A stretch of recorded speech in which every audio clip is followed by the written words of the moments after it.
We continue to try to decipher what it all means as far as social media goes. Kyler Murray, the Arizona Cardinals, the Redbirds' 2022 opponents are set, and why they're going to win more games on the road again 2022 than they win at home.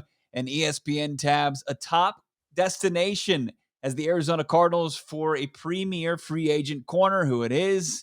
Can the Cardinals make it work out cap wise? We're talking all about it on today's Locked On Cardinals. It's Bo Brock. It's Alex Clancy.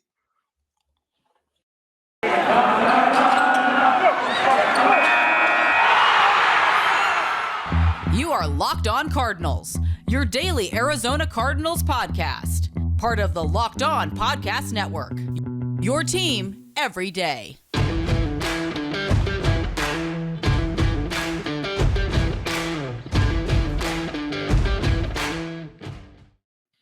Rise up, Red Sea, or don't. It's the off season. Take a seat, maybe even lay down. Just turn us up wherever you may be listening across all platforms. We're free.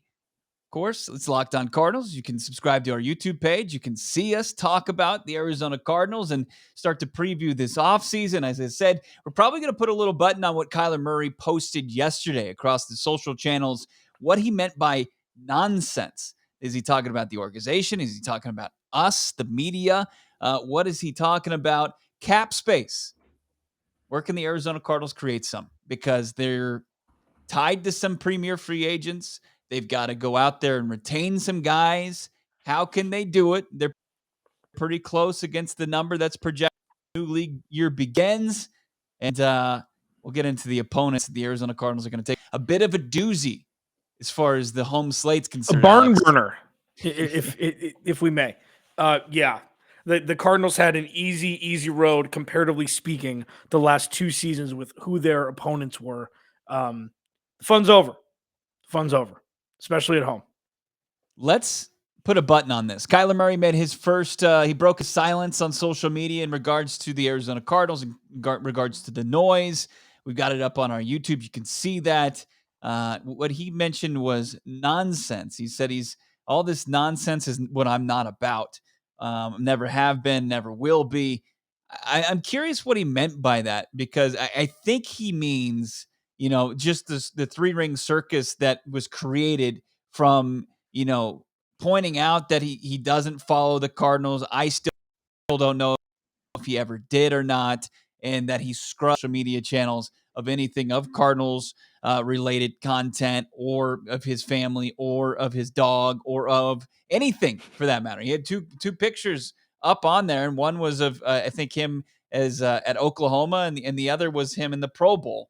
So when he says nonsense, what does that say to you, Alex? I mean, I think it's got to be directed at the media thinking that he's a bad leader, right? Or that he doesn't love his teammates. This whole thing, according to him, is nonsense. I think it's an all encapsulating word to kind of, from his side, show what he thinks about the media hubbub and everything. Listen, I don't know really if this was just putting a topper on the can so it doesn't, continue to spout out, or if he really means it or whatever. But at least for now, it shows him defending himself, saying, whatever you think I am is wrong. And a lot of the time we've talked about how we don't know what Kyler Murray's thinking on a day-to-day basis.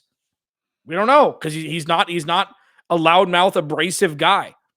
And this is just kind of exacerbating the fact that we're trying to guess when he's scraped his Instagram account and all that stuff. Like, I take him at face value at this point, because we have no reason not to.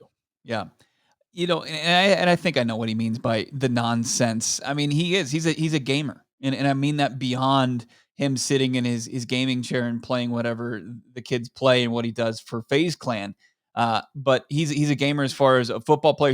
He's kind of just a jock. Just get the ball in my hands, just get the stick in my hands, and let's go out and let's play. Let's leave the talking, to everybody else. As far as the nonsense, the false report or the debunked report, from the flagship station that, he at halftime puts his earbuds in and calls his girlfriend That's nonsense. That's just mudslinging, and it's not even, it's not true for the most part. From, Kyle Odegaard said it's not, from an inside source. As far as what Chris Mortensen's saying is Kyler Murray feels like he's been scapegoated by the franchise. That seems like what he's pointing to as nonsense, when a guy who's usually tight-lipped, all these things are kind of coming out from who? Because Kyler Murray's probably not saying it. Is it people from his camp? Is it people from his, is it his representatives? Kyler Murray himself, he's not about that nonsense. That's what I think he means. I think he means more of the media circus than really what's been going on between him and the organization, because I would just completely speculate and guess that between the conversations that he's probably had between himself and the organization, whether it's Steve Keim, Cliff King, position coaches, anybody, we've been pretty pleasant and probably cleared the air for the most part. I would lend to agree with that as well. I mean, hopefully this is just something that is going to go away. Everything's going to be hunky-dory, Shangri-La, Xanadu, that we're moving forward from this. This is just an off-season spat, and it was much ado about nothing and more of a miscommunication than anything. Yeah. I mean, but at the same token, this isn't nothing. This is a quarterback that is in a prime position to cash in, to get a huge extension, who has probably more leverage than the past, 5-6 quarterbacks coming off a rookie contract because of his multi-sport ability, because of where the organization was before him and where it is now. I think that Kyler Murray is in a position where the Arizona Cardinals have to go above and beyond any other organization in how they cater to their quarterback. Now, a lot of people think that's crazy, and that's you're going to enable this kid. But look, you have no other choice. You have to keep him as an Arizona Cardinal. And I'm saying, it as silly as it may seem, you get down on your knees, and you beg him to stay. You give him the money. Obviously, you have that ability, and you do what he's asked for. You go out there, you change your uniforms, for God's sakes, and you go out there, and the biggest indictment, in my opinion, as far as Steve Keim, the general manager, has been his inability to surround Kyler Murray with playmakers necessary for him to really thrive at the NFL level. Yeah, and it's interesting. We get into a lot of this on Twitter. Just because you can list offensive players doesn't mean that they're good players and that they're going to elevate. I know you can list a roster of players that Steve Keim has brought in, but it's more of an indictment through the draft where he just misses everywhere. Yeah. Especially on offense. What has he done? And you say, oh, well, Rondale Moore. Cool. List off somebody on the roster. Fantastic. Good for you. I'm glad you watch football. That doesn't mean that Rondale Moore did anything to better this offense last year. He had one broken play touchdown against Patrick Peterson, and that was it. And then he had 11 receptions for 60-plus yards with his Jarvis Landry line a handful of games later, and he was hurt the rest of the year. I don't know. Oh, Rondale Moore. Cool. Awesome. You watch the Cardinals. Look at the depth chart right now. It's Kyler Murray, quarterback. I don't want to. DeAndre Hopkins at your X-wide receiver position. Yep. Maybe Rondale Moore at slot. But right now you have voids at running back, Z wide receiver, slot, tight end. Tight end. Yeah. All of them, Johnny. There's nobody. They're going to have to completely rework this thing this offseason, and this is the offseason you have to cater to Kyler Murray. Otherwise, he's going to say, what are we doing here?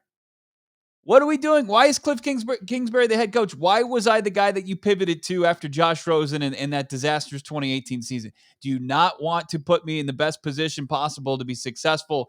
Go out there and get me some guys to throw to hand the ball off to.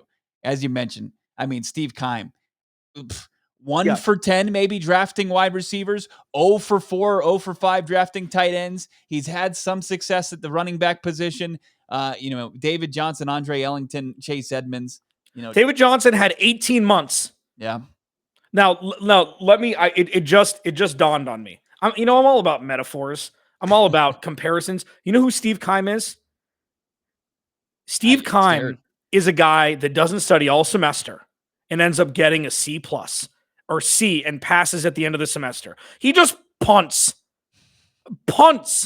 on the beginning of free agency. He punts on the draft and then trades later in the offseason and ends up getting a C plus and keeping his job and keeping his scholarship or whatever grades where you need above a 2.0. That's Steve Keim. And imagine what would happen if you studied a little bit and you actually were ahead of the curve. Instead of the, oh no, this is the Steve Keim special because he excremented the bed the whole offseason and then is able to rectify the situation a little bit with a couple names to keep the fan base placated, and then looking at where we are at the end of the season after another disappointment, like, oh, well, if they would have drafted well, maybe they would have had a roster where they didn't have to trade for everybody and sign everybody in the offseason. Yeah. This isn't negativity. I'm sorry for people that see me as negative most of the time, okay? If you want me to sugarcoat the atrocity that is Steve Keim, I won't. Because somebody needs to hold him accountable, and obviously his boss doesn't. And we have new listeners every day. I can't swallow the idea of people thinking that we're in pro Keim camp here. I just can't. Yeah. I just can't. So when we have new listeners jumping on every day, we talk forward thinking about what the organization can do to get better, but we know that the Cardinals are handicapped by who's making the decisions in the offseason and the draft as far as free agents consider. Now, let me ask you a question before we pivot here. Right now, I am, and we could talk about this throughout the week, but I woke up this morning and I was on Twitter. I was reading a couple articles. They need to give Kyler Murray an extension tomorrow. Like, I don't know what we're waiting for here. Like, do you think that they need to pay him?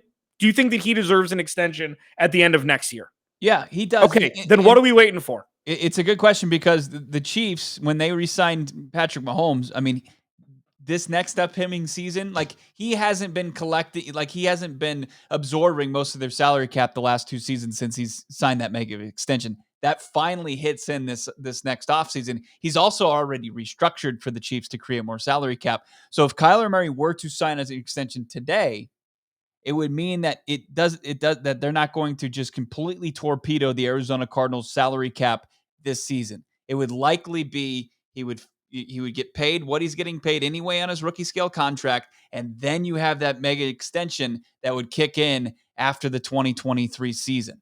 That's probably what would happen. That's why I'm like, what is this all about? Like, does the organization really have any second thoughts about the offensive rookie of the year, number 1 overall pick, 2-time Pro Bowler, who's done already more than probably any other drafted quarterback in this organization has ever done through 3 seasons' time? It's unreal. Their ESPN says that a top free agent target, the Arizona Cardinals, would be his best destination this offseason. But football, it might be over. But basketball is in full steam in both pro and college hoops. Also, I got a text today from BetOnline that if the Rams score at least 1 point in their season opener, which is a pretty good bet, it pays plus 100 at BetOnline. Go bet it right now. If the Rams score 1 point in their season opener in 2022, you got plus 100 odds. You can make a decent chunk of change there. I know you're going to have to wait, until the season opener for that to cash, but it's a pretty good odd chance that happens. The latest odds, totals, player performance, props, next fired coach, where he's going to land. BetOnline.net's your number 1 spot for all your sports betting needs. BetOnline remains the best spot for all your sports scores, podcast news this offseason, and it's not just hoops. BetOnline.net is your source for hockey, boxing, UFC odds, right up to the Olympic coverage and information. Head to the website today, use your cell, learn more about the trends in action. BetOnline, where the game starts. What are you doing here? What is you know what I think about? You know what I think about when I do that? Zoltan. From Dude, you know what I'm talking about? Car? Dude Works My Car? Yeah. Wow. He was always late. Donkey Lips was the leader, or one of the leaders. Salute your shorts. Yeah. Zoltan. You know what I mean? Yeah. You know exactly what I'm talking about. Unfortunately, I don't know. I'm embarrassed that it's you're referencing it on our podcast. But thanks for making us your first listen each and every day here on Locked On Cardinals. You get that. That's what you get from this podcast. Zoltan. You don't get just stats and bats. You don't just get people just screaming into a microphone their opinions about what the Cardinals should do. Sure, you get that, but you also get Donkey Lips and Zoltan and Dude, Where's My Car references. Camp on Awana, man. So ESPN.com took their, stable of experts and analysts, and they compiled the top 50 free agents and where they think the best destinations are for those agents. And the Arizona Cardinals just showed up instead of the 50 guys, which is kind of a little deflating because I think the Arizona Cardinals need to be more aggressive than that. And it's going to take more than just one guy to get them over the hump. But they had J.C. Jackson, the corner from the New England Patriots. His best free agent destination is the Arizona Cardinals. Now, there's a couple things that go into this. Obviously, J.C. Jackson's going to he's going to command a huge contract this offseason where the Arizona Cardinals going to be able to create some cap space for that. And we have our ideas. But just as far as what ESPN put together here, J.C. Jackson, if he were to somehow make his way onto the Arizona Cardinals roster this offseason, it's an absolute slam dunk, bolsters their cornerback room more so than, and could make probably more of an impact than any of the other available free agents out there that, in 2022. Yeah. I mean, sure. Like, I don't know why we're so opposed here, like in the fans and the media to pay corner. Like, when was the last time they paid a free agent corner that wasn't Dre Kirkpatrick, or somebody that retired before the season started because potentially he wasn't going to see any playing time? Like, it's been a perennially punted on position. After they drafted Patrick Peterson, it's like, you know what? The running joke forever was who's going to be Patrick Peterson's running mate? Who's going to be CB2? Oh, it's going to be a college running back on opening day? Great. Oh, it's going to be Justin Bethel, who Bruce Arians overtly despises and then called him the next great thing. Like, signing a corner so you can plug and play and have him and Byron Murphy. Hopefully, I'm assuming they're going to re-sign Byron Murphy. And then Budda Baker and Jalen Thompson over the top. You have a formidable secondary for the future, which is something you can just set and forget, ideally. Because anybody coming from where J.C. Jackson comes from has the pedigree that not a lot of other free agent corners do, regardless of numbers. And where the Arizona Cardinals were successful last year, when they won 11 games early in the year, they were winning the takeaway battle. And J.C. Jackson continues to do what they were unable to do for so many seasons. Like, they were near the bottom of the league from like 2018 to about 2021 as far as takeaways, interceptions. They were able to kind of remedy that a little bit this year. But, J.C. Jackson is a ball hawking corner. Him opposite Byron Murphy Jr. in this defensive secondary would be huge. It would become an instant strength for this team. You get Marco Wilson. You can take Marco Wilson and you can develop him probably at a proper pace than just throwing him to the wolves like he had to play way too many snaps in his rookie season. J.C. Jackson can help out with that. You got on the back end Budda Baker and Jalen Thompson. I mean, that's just that's an absolute strength right out of the gate. Don't get hung up on salary cap. The Cardinals have a salary cap expert. I'm sure this guy's working around the clock trying to figure out how the Arizona Cardinals can create, they've got like anywhere, depending on if you listen to Over the Cap or was it Spot Track, they've got anywhere between $1 million to $2 million right now. They're going to have to they're going to have to restructure some guys, maybe cut, maybe trade. We'll see. Every other team in the NFL makes it work. Yeah. And we've already seen, DeAndre Hopkins already said he was willing to restructure when the Cardinals were poking around Julio Jones and Xavier Howard last offseason. I mean, it's going to take a premier caliber player for him to go back to the negotiation table. But if you look at it, the Cardinals have restructure candidates in DeAndre Hopkins, Rodney Hudson, DJ Humphries, JJ Watt, Budda Baker, Matt Prater. Like, they can create space by restructuring those guys. They could cut guys. DJ Humphrey, Justin Pugh, Andy Isabella, Jordan Phillips, Jordan Hicks. There are guys that they can create space with, and then there's all candidates. Like, they have the ability to create space if they wanted it. Yeah, for sure. So, I mean, that's a myth. Yeah, it's a myth. It's a myth. It's a damn myth. Absolutely. And it's interesting. Like, I'm all for, like, so remember we talked about Peyton Manning yesterday, how I had this blanket statement, which obviously isn't 100%, like it's not an absolute, that once you pay a starting quarterback, everything goes downhill. You don't win again. Like, and winning is loosely defined. What do you equate to winning? Regular season success, being in the playoffs every year, or actually winning a Super Bowl? Since I don't know who, once a quarterback gets paid, they don't win a Super Bowl, including Patrick Mahomes right now. He's been to the AFC Championship game a couple times, but winning a Super Bowl after paying a quarterback isn't as prevalent as people would think. Now with Peyton Manning, it was different a little bit, even though they gave him a lot of money. All of their money that offseason was put on the defense. All of it. TJ Ward and AJ Bouye, like they got everybody and put it and spent their money on the defense, the linebacking core, everything. Okay. So if that's the Cardinals' plan of attack, and to double down on the defense, because regardless of what we think, the defense has more deficiencies right now, more question marks than the offense. You can get receivers. You can't always get linebackers to be impact makers. You can't always get corners to be impact makers, because the defense is predicated upon instinct and trust. And the instincts that the Cardinals have right now on defense aren't fused together to build a great defense. They're good, they're fine, but they're not 100% always going to keep a team in games. Well, what we've seen is our teams are spending money on defense, and then they're drafting playmakers. I mean, as far as Los Angeles, the Super Bowl champions, they drafted Cooper Kupp, they drafted Cam Akers. The Bengals, they drafted all of those guys, from T. Higgins to Tyler Boyd to Jamar Chase to Joe Mixon, to the Chiefs, Mahomes, Travis Kelce, Tyreek Hill. All those guys were drafted.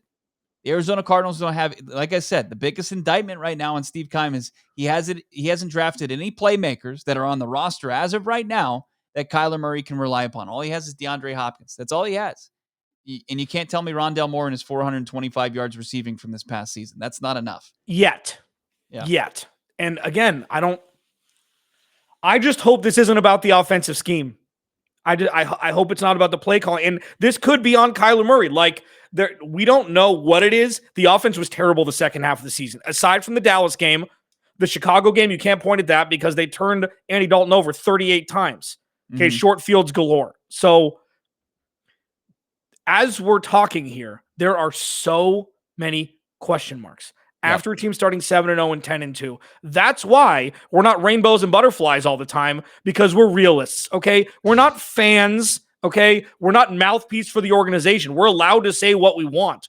And what I want to say a lot of time is, you can be happy to be here, but you should, regardless of how bad this organization has been since its inception. I know they won a couple championships, in the 1800s, but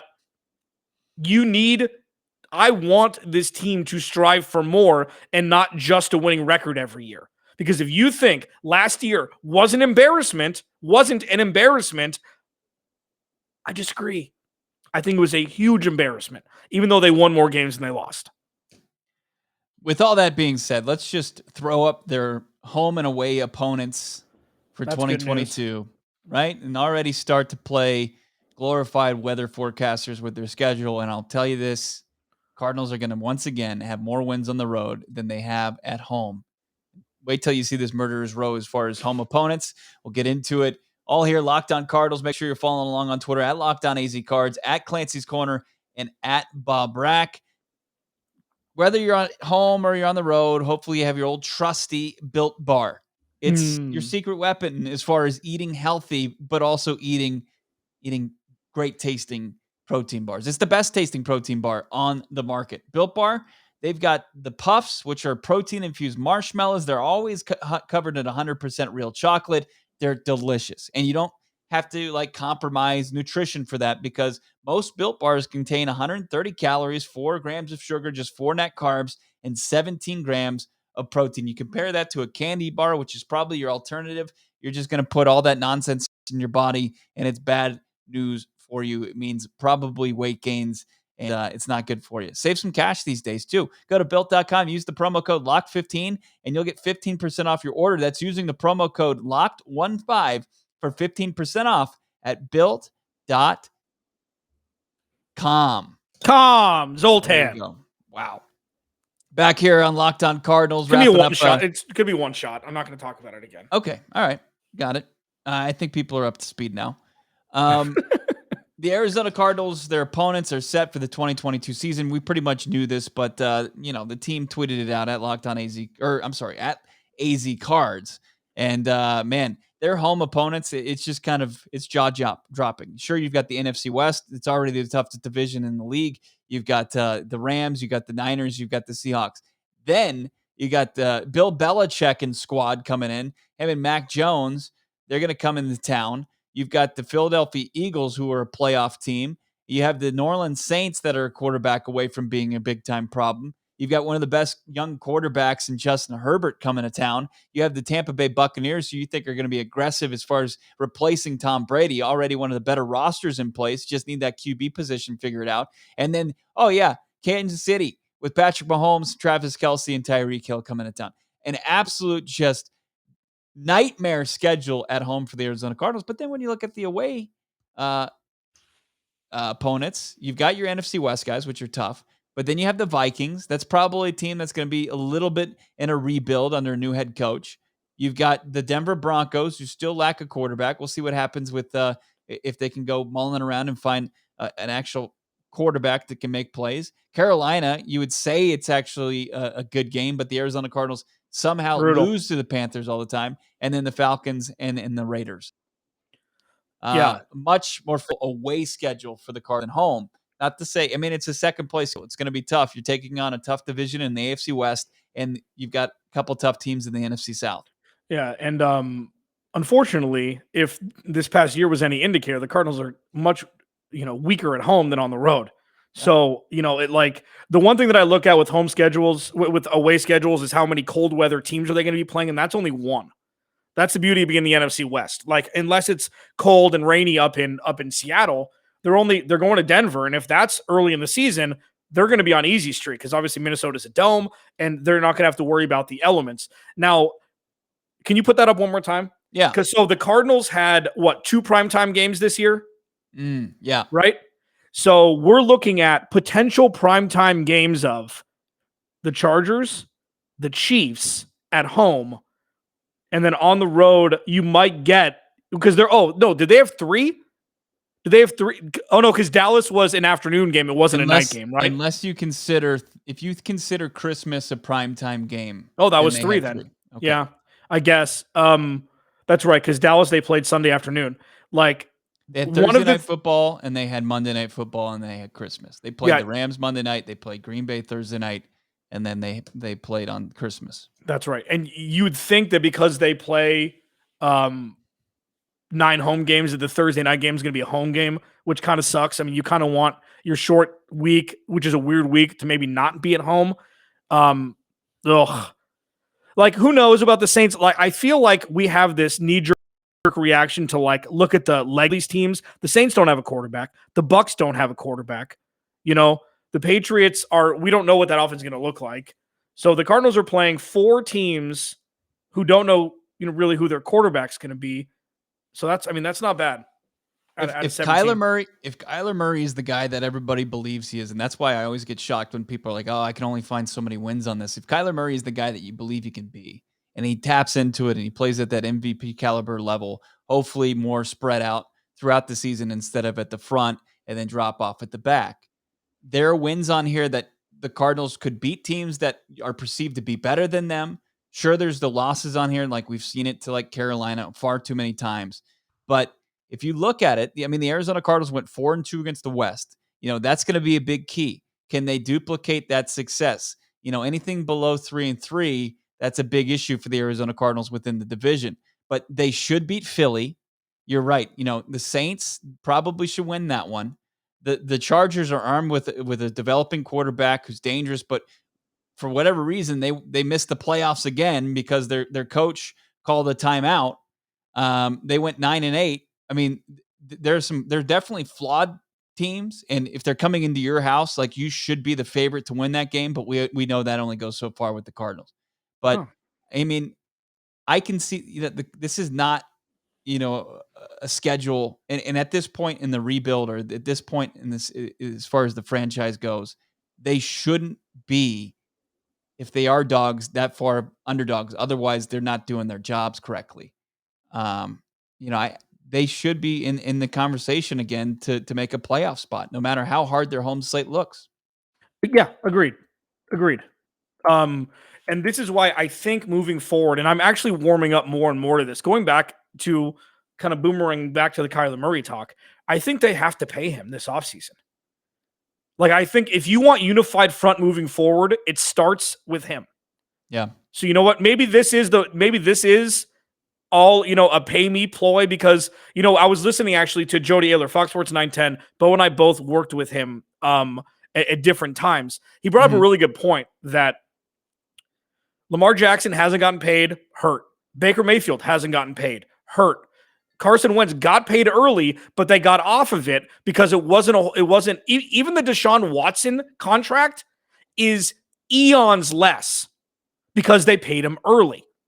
So I think business-wise, optics-wise, stability-wise, they know Kyler Murray's the guy. Cheese it for him. Let's roll, because going into the offseason, if free agents know that Kyler Murray's the guy for the next 4 years, they're much more apt to sign than what if I sign a 3-year deal and Kyler's gone? Look at Mike Evans' situation now in Tampa Bay. What is that going to be like after signing an extension? So this is just leading me to believe that it's time. And looking at that schedule, looking at all the other teams that don't have quarterbacks yet, it's like, the Cardinals have one, and they should solidify it. They should. We'll continue that conversation. We'll continue our off-season conversation here on Locked On Cardinals. Make sure you follow on Twitter at Locked On AZCards. You subscribe to the YouTube channel, and you follow along Alex at Clancy's Corner, and follow me, Bo Brack, at Bob Brack. Thanks for making us your first listen each and every day here on Locked On Cardinals. Now make Locked On Bets your second listen of the day. They're going to get you geared up for tonight's gambling slate. NBA, NHL. They're going to hook you up. Lee Sterling and your boy Q. You don't want to miss it. It's only about 10, 12 minutes. All the information that you need to build your stack. Enjoy the rest of your Wednesday. We'll talk to you on Thursday.